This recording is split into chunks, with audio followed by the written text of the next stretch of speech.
Welcome back to the channel, come on in. So this is just a quick channel update to go over what videos I've been doing and what videos are to come.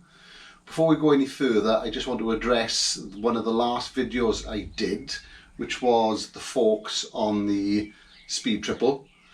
I did make a couple of errors on that, one particularly bad, which was brought to my attention by a number of viewers, so I thank them for getting in touch. The fault was, as I say, quite dangerous. Basically, I tightened something down that I should have tightened up, but we'll go into that in a revised video of the forks for the bike. So as for the Speed Triple, it is riding really nice. I took it for a spin yesterday, it was a really nice day. I done over 100 miles on it. I had to bed the brakes in, the new brakes, they are great. There is a bedding in procedure for new brakes. I can't recall it word for word, but it is a case of getting up to a reasonable speed, braking reasonably firmly and progressively a few times. It might be a bit more involved than that, but I think you can look it up on the EBC website. Having to brake quite a few times to bed the brakes in, causing the suspension to sort of compress quite well, give me a feeling of how nice they were now reacting. So the problem that I caused is now fixed. So when I did the forks on this bike, I put in 7.5 weight oil instead of 10 weight oil, which was recommended. I've always found the suspension on the Speed Triple very, very firm, especially at the front. So as I said, I took it for a spin yesterday, did about 100 miles, and I must say that it rode much nicer. There was, from my point of view, a noticeable difference. Whereas in the past you'd go over some potholes and bumps and they were bone shakers, you know, pretty much taking the fillings out of your teeth. On the Speed Triple now with a 7.5 weight oil, it felt much more forgiving, more rideable. So I don't know if 7.5 weight oil makes that much difference over 10 weight oil, or whether I was just imagining it was better, but it felt a lot better. When I was going over some potholes, I was waiting for that sudden neck jarring compression, and I didn't get it. It was much smoother. I have in the past changed all the settings on the suspension and tweaked it and played with it, and you think maybe it's better, maybe it's not, I'm not sure. But like I say, the 7 weight oil did make a lot of difference. The suspension now is back to standard comfort settings, and it's riding really nice. As for the ZX10, it's been for its yearly MOT. If you're not familiar with an MOT, you're not from the UK. An MOT is a yearly test to make sure the bike is in roadworthy condition. It passed that without any faults. It's also the first time I've taken the bike out since I put the braided brake lines on. Now, I'm very surprised at how much difference braided brake lines has made to this bike. I've put braided lines on an old bike in the past, but that was a 1999 GSXR, I think it was. But it was only about 6 years old, so it didn't have really old rubber hoses on it, or rubber lines on it. These are about 40 years old. So the difference between 40-year-old rubber hoses and brand new braided lines was substantially different. It felt like the brake lever didn't travel half as far.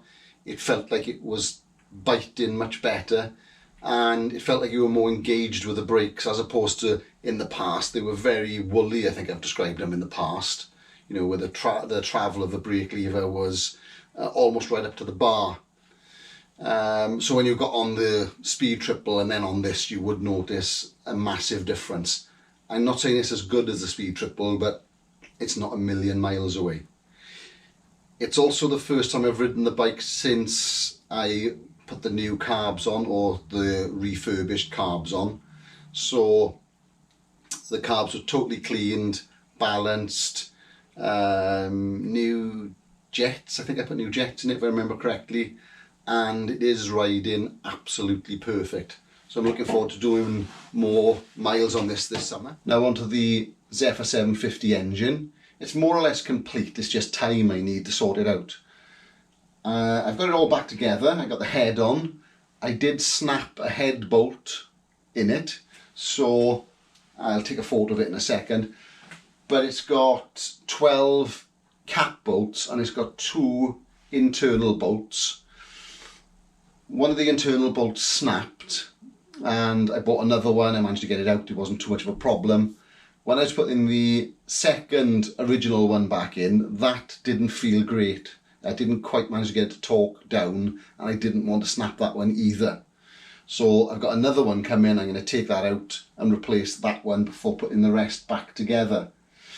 It's a bit strange that there's nothing in the manual telling you these bolts are sacrificial replacement bolts, but I'm sure they must be for them both to do that. So it's just time I need on this one now. And now on to the new bike in the garage. It's a 1996 Honda Fireblade. Sadly, mine looks nothing like this picture. So this is my CBR900.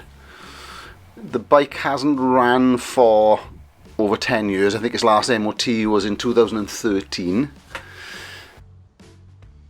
From a distance it looks quite decent, and it isn't too bad. The fairings are all in good condition. There's no cracks or damage to them. The paint is reasonably good. There's quite a lot of rust and corrosion because it's been stored in a damp garage for a long time. Unfortunately, I don't have the keys. That seems to be a bit of a trait of mine. So thankfully I knew the last owner, so I know the bike was put away and it was running at the time. So my plan is to get it running, just to make sure everything's fine. I expect the carbs to be in a bit of a mess. So it was parked away with fuel in it, with the fuel tap on, and the fuel in the tank absolutely stinks. So I'm really looking forward to getting started on this one. I want to bring it back to life. I want to try different things. I want to try things like Cerakoting. I believe the bike's in completely original condition. The only thing extra on it is the tailpipe, but I do have the original. I don't think it's going to take a lot to get it started. Like I say, the carbs are in a bit of a mess. That's normally the issue on carb bikes. But I think it'll take a while to get its bodywork back into good condition and to get it mechanically sound. So let's start off with giving it a quick clean and getting rid of 10 years of muck.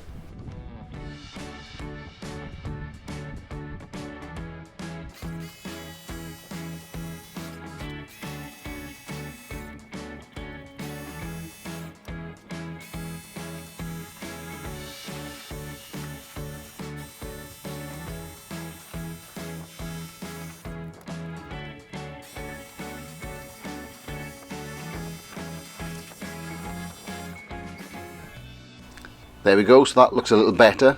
I'll see you in the next episode, where I'll be attempting to start it and probably start the strip down. If you like that video, please give us a thumbs up and subscribe to the channel.